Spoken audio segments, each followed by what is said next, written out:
Welcome to the Slop Farm. Enjoy the video. You want to begin with safety. Park, handbrake set, and foot firmly on the brake. Start the engine and let it reach idle so the transmission fluid circulates. This reduces noise and ensures smooth selection. Once the engine is idling, press the brake steadily.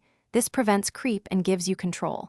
Make sure the shift lever is in park, then press the release button if your model requires it.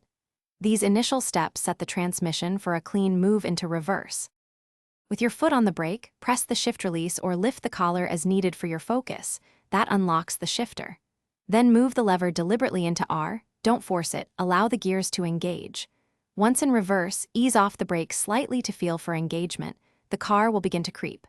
Look at mirrors and then over your shoulder to confirm surroundings, because sensors can miss low objects. This combination of mechanical caution and visual checks prevents surprises.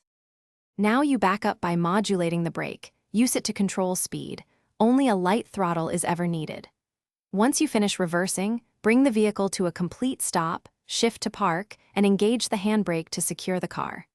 If you find the shifter stuck or it doesn't enter R smoothly, return to neutral, let the car settle, then attempt park and R again. Sometimes the selector needs a brief reset. If problems persist, have the transmission inspected to avoid. Thanks for watching. Consider subscribing if we helped you today.